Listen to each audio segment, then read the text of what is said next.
Advocacy today, and it's just going to be a relatively short thing compared to me. I mean, when I do men's group, I'm going on for 2 hours, so we're not going to do that. But we talk about self-advocacy a lot around here. You should know about it. You've had to do some self-advocating for yourself. I want to approach it a little bit different, but there's a reason that we talk about it so often. And a lot of it is because people with disabilities weren't always able to advocate for themselves. So I'm going to talk a little bit about a little bit of history behind all of this, and then we'll talk about some of your rights and things that you can do. So in this process, I think that a lot of people that come to UCP today don't realize that in history, way back in history, people with disabilities didn't always have all of these opportunities that they have today. There weren't any programs for people. There weren't people running around fixing them wheelchairs and doing all those kind of things. And in fact, there was a time more than 100 years ago that everybody was put in prison, in the same prison. If you were a criminal, if you had mental illness, if you had a disability, or if you were just physically disabled somehow, like you had an accident and you got your arm cut off or something, they just throw everybody in the same institution together. So there you would be disabled, and there would be crazy people in there, maybe violently crazy people, and there would be murderers and criminals in there, and everybody was just mixed together and nobody did anything for anybody. Somewhere around in the 40s and 50s, they started changing that and separating people with Down syndrome, and other kinds of, and cerebral palsy and other kinds of disabilities, and they got their own facilities. And that was better, except there was still only a minimal kind of care. The goal became what the word is called pacification. And basically what they were trying to do was just take all the people that make us uncomfortable and put them away in a room somewhere where nobody had to deal with them out in the public or anything. So you got basic care like sleeping, eating, toiletry, your own room. But other than that, you just sat in your room and watched TV all day. Nobody interacted with you. You didn't have any rights to go out and do things. They didn't want you out in public. Along later came something called, and also during all those times, doctors were allowed to experiment on you and stuff, and you didn't have anything you could say about it and all of that. Well, in 1969, which is still a while ago, 50 years ago, they enacted the Lanterman Act. Have you heard of the Lanterman Act? Do you remember us mentioning that before? Okay. That's the act that gave everybody some rights to advocate for themselves. I don't think your dog likes what I'm saying here. So it's like he's trying to argue with me.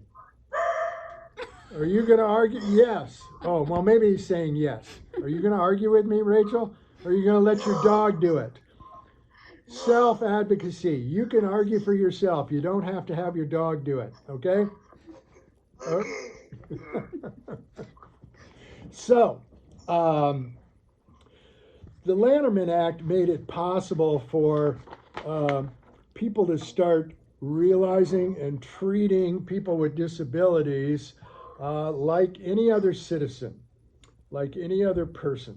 And That's when we started developing all these things for self advocacy, and there are a list of rights and things that you can advocate for yourself. You have a right to do this, and this should be self obvious because, after all, you are a person.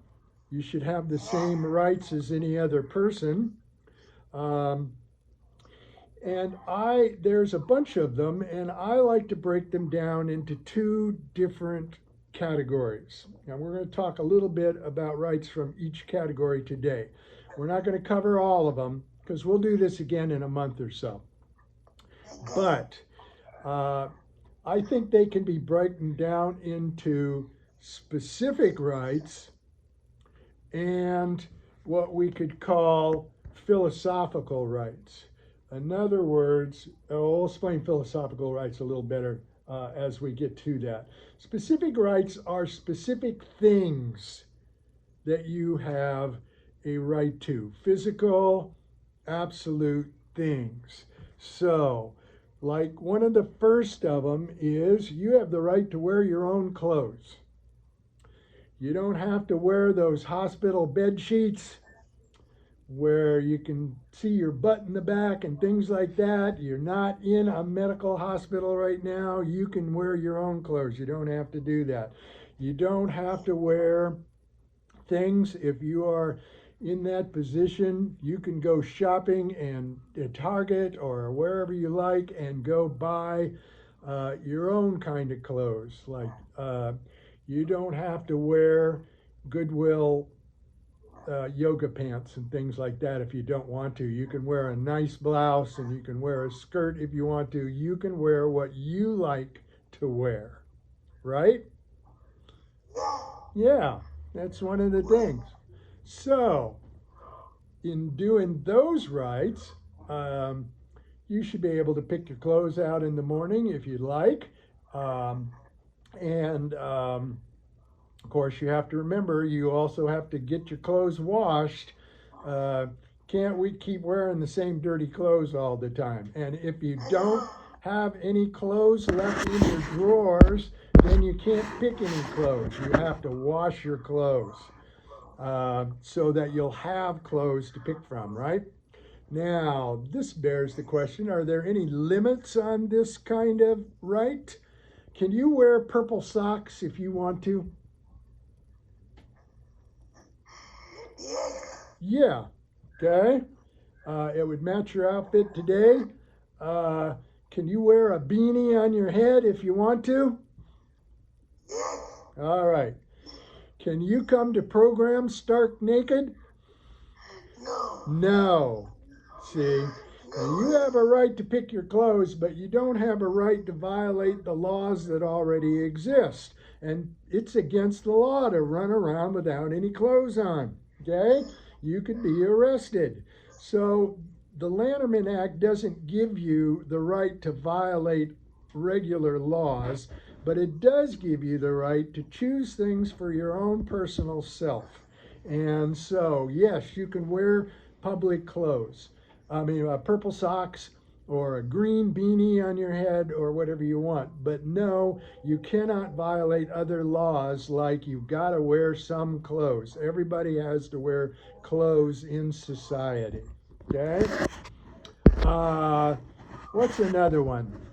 You have a right to your own personal possessions, including toiletries. Do you know what toiletries are?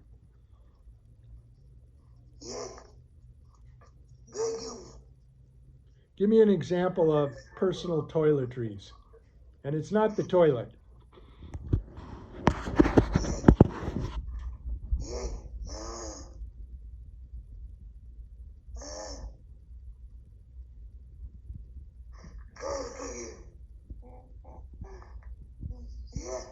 Yeah?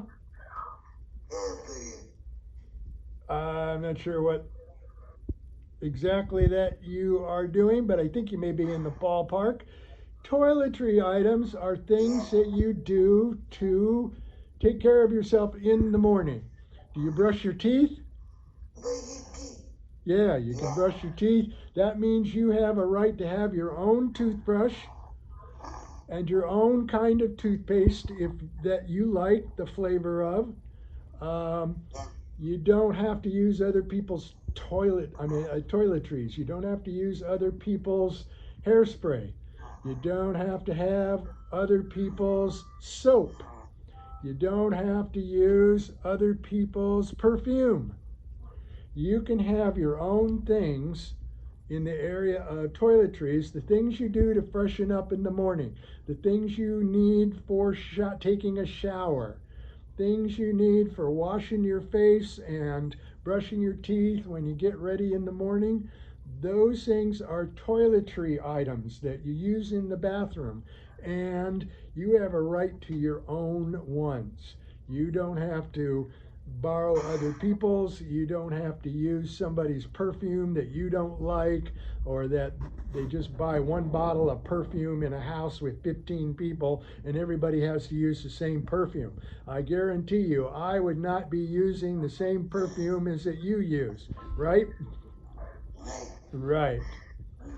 Okay, so can you think of any other toiletry items that people might need?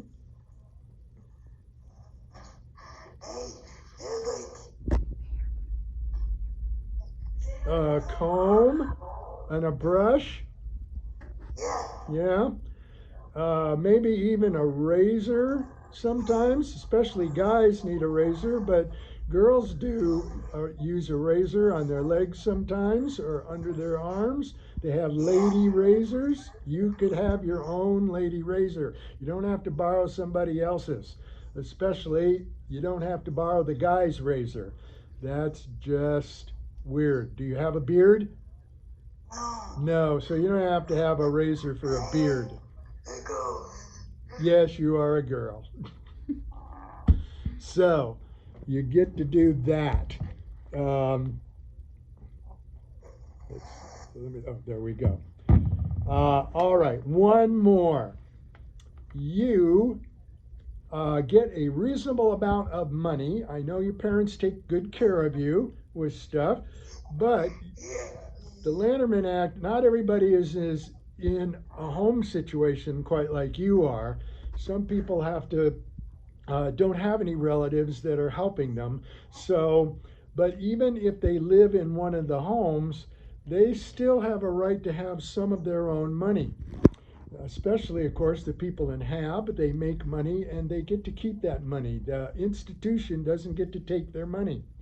And so you can have a certain amount of money. When you were here, you had the right to have money to buy snacks, right?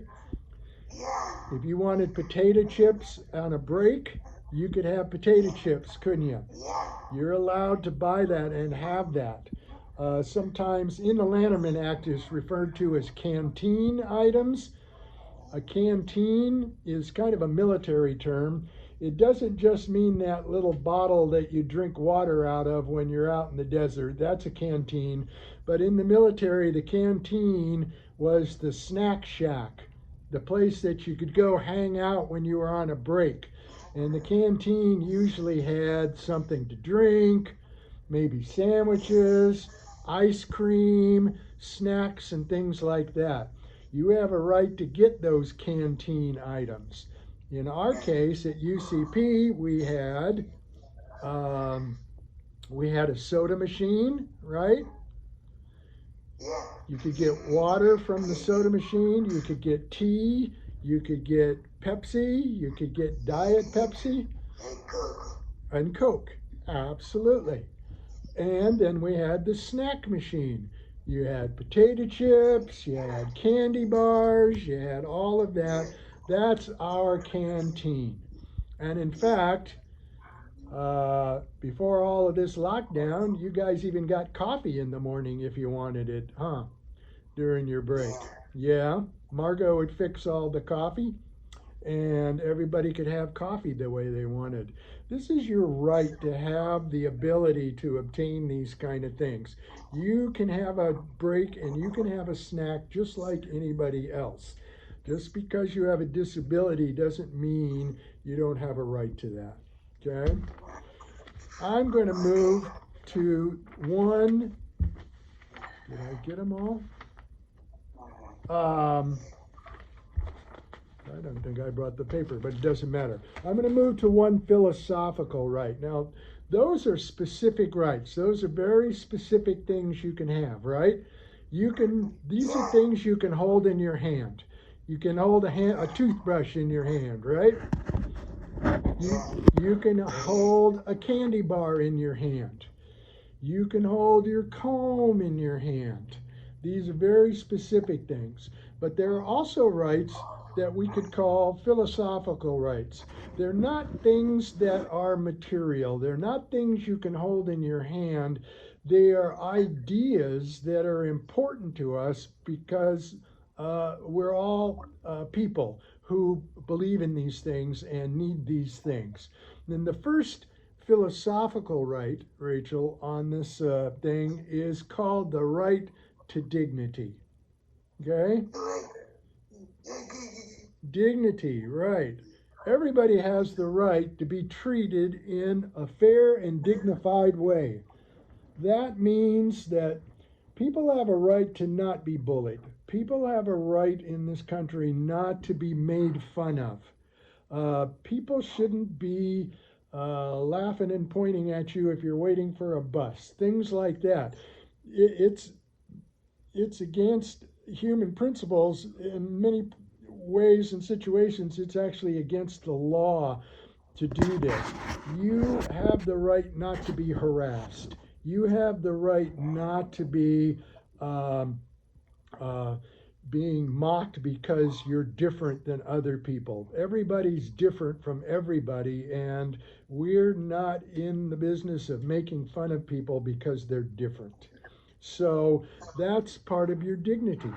And you have a right to be treated in a dignified way. Uh, you're a girl, people can still hold the door open for you when you go into a restaurant.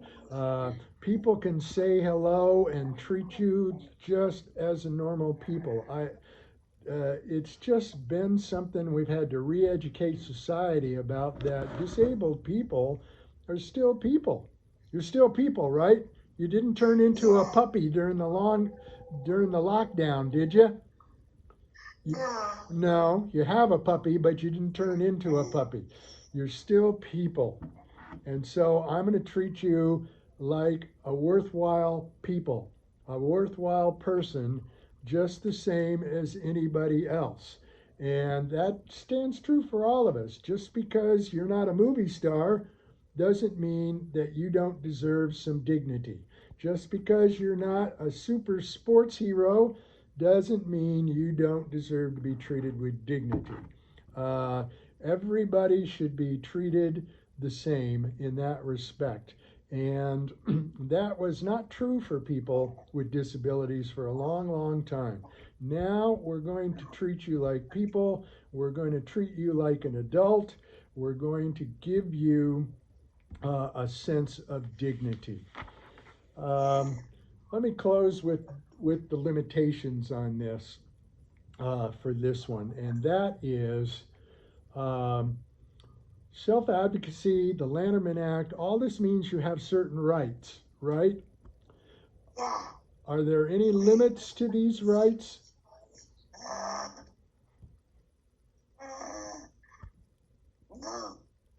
In general, in your personal thing, there's no limits to your rights or to your possibilities uh, other than what anybody else would have. But there is one thing that we have to think about. The one thing you don't have the right to do is take away other people's rights, because you're not the only person with rights, right? Other people have rights as well. So one of the things we have to do to be careful about when we are advocating for ourselves and when we are asking for our rights and needs to be met is that we don't do it in a way that keeps other people from having their rights too. You don't have the right to tell other people that they can't have a candy bar, do you? No, you don't have a right to tell other people that they can't eat lunch when everybody else is eating lunch. You have the right to get things for yourself that you need. I don't know where all that's coming from. The dog doesn't know where it's coming from, does he? So, but you understand that, right, Rachel? That you have the right to ask for things, but you don't have the right to keep other people from asking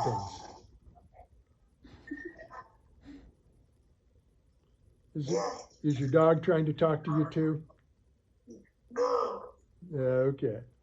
So we always have to be mindful that other people have rights as well. And it's not just our rights that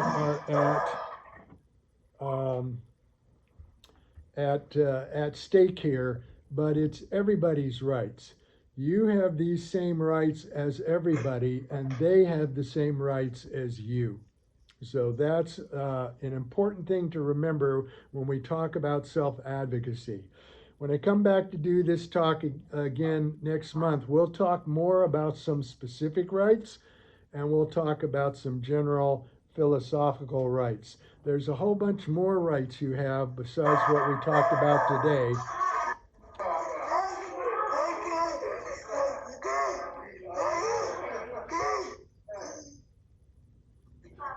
That dog is having a blast in there. I don't know what's going on. He has the Hello. right to bark. Laura just popped her head in. Oh my goodness, no wonder. Thanks for interrupting our broadcast. This is going to look great on YouTube. Okay. Well, I'm going to close then, and I'm going to go let you visit with Laura, and we'll talk next week, okay? Okay. I'll see you then. Bye, Sarah. Rachel, it was good to see you. Thank you. Bye-bye. Bye.